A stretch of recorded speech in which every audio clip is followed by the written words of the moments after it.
उतर गए हिरा से सोए कौम आया और एक नुस्खे की मियां साथ लाया। वो बिजली का करका था या सोते हादी, अरब की ज़मीं जिसने सारी हिला दी। मेरे काबे को जबीनों से बसाया किसने, मेरे कुरान को सीने से लगाया किसने, मेरे कुरान को थी तो आबाद तुम्हारे ही मगर तुम क्या हो, हाथ पे हाथ धरे मुंतज़िरे फरदा हो, हाथ पे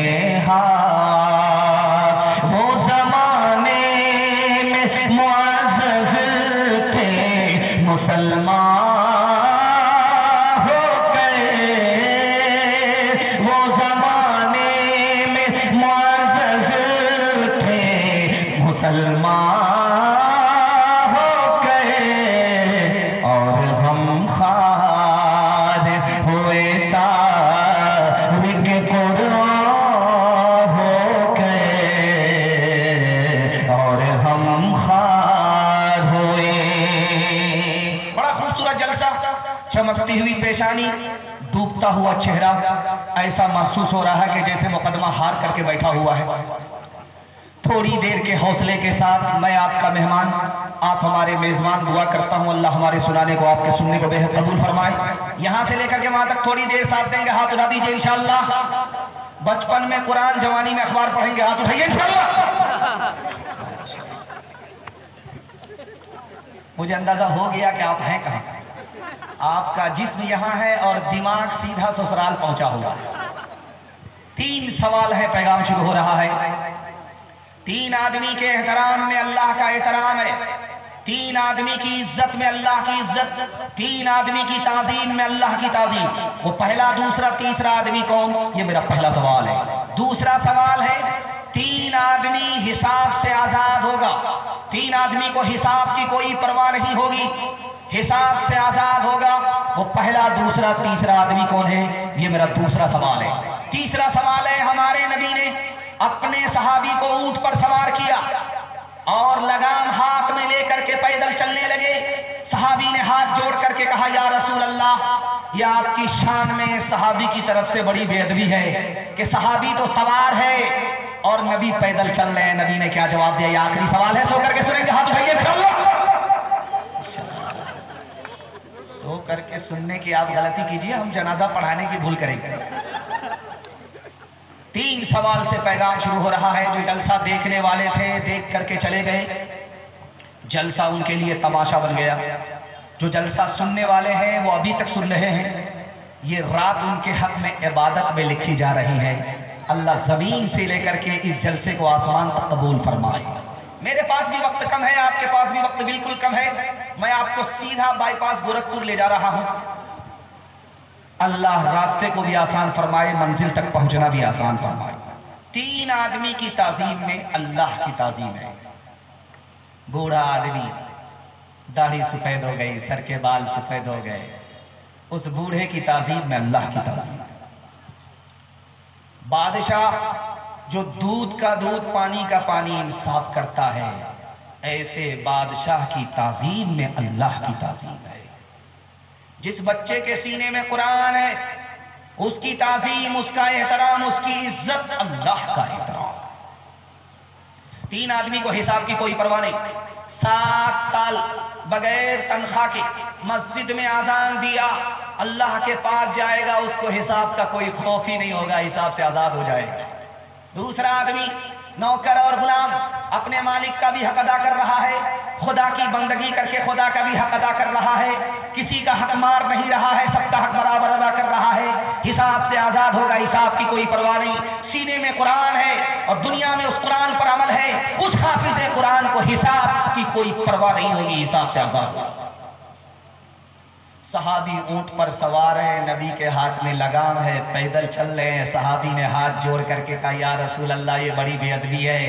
गुलाम तो सवार है, आका पैदल चल रहे हैं। अल्लाह के रसूल ने कहा, मैं तुम्हारे एहतराम में पैदल चल रहा हूं, तुम्हारी ताजीम में पैदल चल रहा हूं, तुम्हारी इज्जत और तुम्हारे एहतराम में मैं पैदल चल रहा हूं। पूछो कि मैं नबी होकर के तुमको ऊंट पर सवार करके अपनी जगह और तुम्हारी जगह पैदल हाथ में लगाम लेकर के मैं क्यों चल रहा हूं? इसलिए कि तुम्हारे सीने में कुरान है, तुम हाफिज कुरान हो। हाथ उठाइए, वादा कीजिए, अक्लमंद स्कूल में, बेवकूफ मदरसे में जाएगा। 2-4 आदमी हाथ उठा दीजिए, आगरा जाने के लिए तैयार रहिए। खैर माशाअल्लाह, डिस्क ब्रेक मार करके आपने साबित किया कि आप दिमाग से सुन रहे हैं। मैं आपके बच्चे के वास्ते दुआ करता हूं, अल्लाह आपके बच्चे को इल्म की दौलत से माला माल फरमाए। फज़ले खुदा से साहिब-ए शान हो गया, जो खुश नसीब हाफिज कुरान हो गया, उसको जला सकेगी न दो ज़ख़ की आग भी, महफूज जिसके सीने में कुरान कुरआन हो गया, वो वालिदैन हशर के दिन होंगे ताजदार, जिनका दुलारा हाफिज कुरआन हो गया। 10 ऐसे आदमी को वो जन्नत दिलाएगा, 10 ऐसे आदमी को वो जन्नत दिलाएगा। दोज़ख में जिनके जाने का ऐलान हो गया, दोज़ख में जिनके जाने का ऐलान हो गया। पहला पैगाम आपकी खिदमत में, कल अगर आप इस कुर्सी को हटाएंगे इस मजमे से तो आपको छोटा छोटा बिच्छू निकलता हुआ नजर आएगा। ये दरी बिछा दिया आपने मैदान में, इसको कल आप हटाएंगे तो इससे बिच्छू निकलेगा। बिच्छू की तारीख को सामने रखिए। इसराइल ने फलस्तीन पर सितम ढाए, फलस्तीन को घर से बेघर किया, आग में झोंक दिया। आज इसराइल को अल्लाह ने आग के अंदर झोंक दिया है, घर से बेघर कर दिया है। इसराइल जालिम था, अल्लाह ने मजलूम की तरफ से जालिम से इंतकाम लिया है। इसको सामने रखिए। आपके घर में चटाई हटाइए, कुर्सी हटाइए, चौकी हटाइए, छोटा छोटा बिच्छू निकलेगा। एक उंगली का एक बालिश्त बिच्छू जब निकलता है तो देखेंगे आप, बच्चा देखेगा उसको जूते से मारता है, बूढ़ा देखे उसको जूते से मारता है। वो बिच्छू काटे या ना काटे फिर भी उसको जूते से मारा जाता है। शेख सादी रहमतुल्लाह अलैह ने लिखा, जानते हो तजर्बे की बात है, बिच्छू को जो पलंग से निकले, कुर्सी से निकले, जमीन से निकले, बच्चा देखे तब जूता मारे, बूढ़ा देखे वो जूता मारे। जानते हो इस बिच्छू को जूते से क्यों मारा जाता है? जब ये माँ के पेट में था, माँ ने इसको संभाला। ये छोटा था, माँ ने इसकी हिफाजत की। ये बड़ा होता गया, जब ये ताकतवर हो गया, बहुत बड़ा हो गया, माँ के पेट को चाक करके बाहर निकल गया, माँ के पेट को फाड़ करके बाहर निकल गया, जंगल की तरफ भाग गया। बचपन में इसने माँ पर सितम ढाया।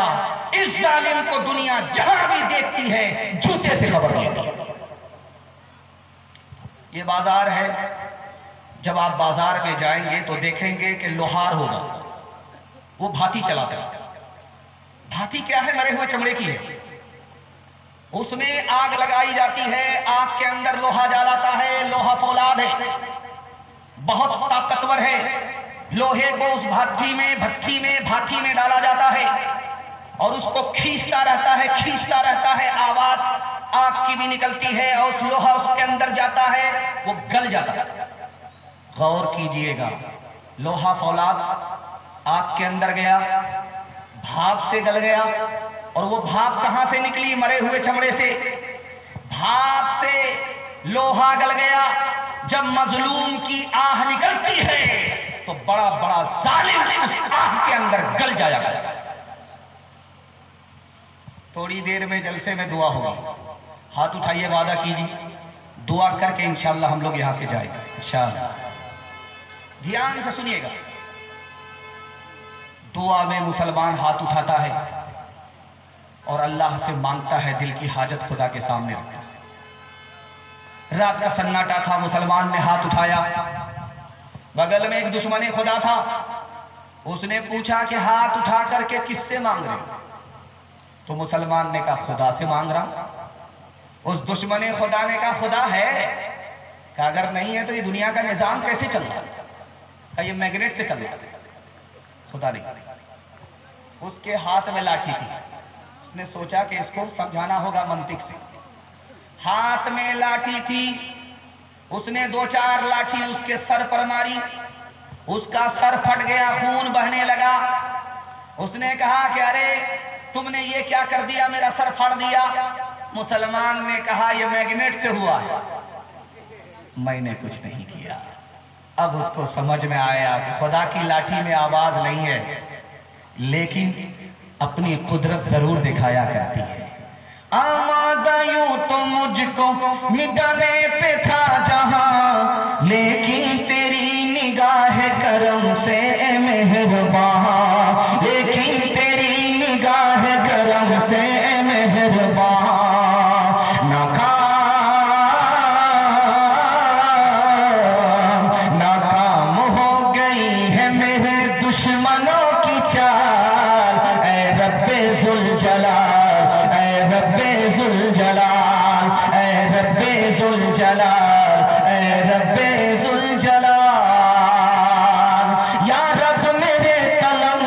वो रोशनाई दे, मैं झूठ जब लिखूं तो अंधेरा दिखाई दे, मैं झूठ जब लिखूं तो अंधेरा दिखाई दे।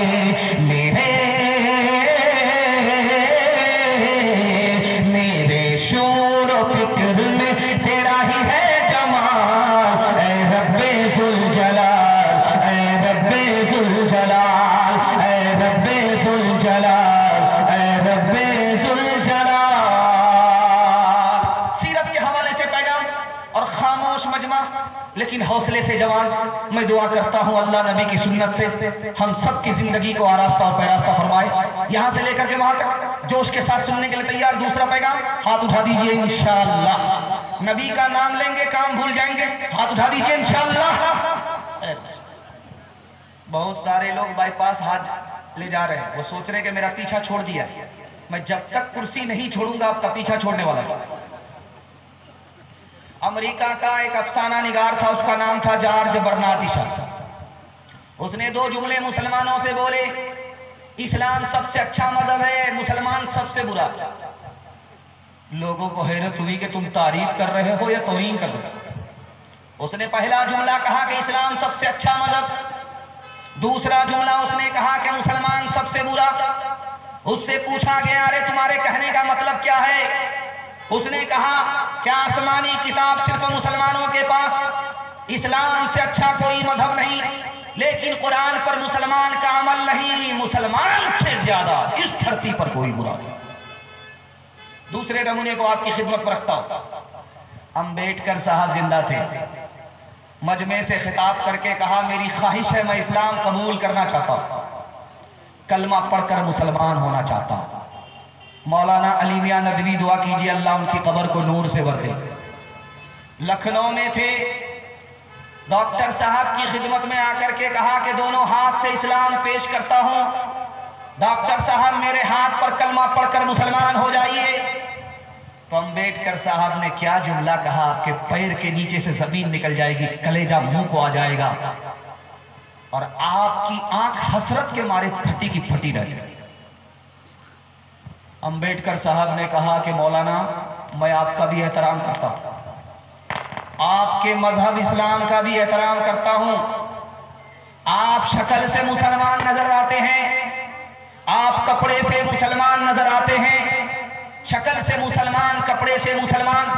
मैं आपका भी एहतराम करता हूं, आपके मजहब इस्लाम का भी एहतराम करता हूं, लेकिन मैं कलमा पढ़कर मुसलमान इसलिए नहीं हो सकता कि हिंदुस्तान का 80% मुसलमान मुझको मुसलमान ही नजर नहीं आता, इसलिए मैं कलमा पढ़कर मुसलमान नहीं हो सकता। इस घर को आग लग गई करके चला।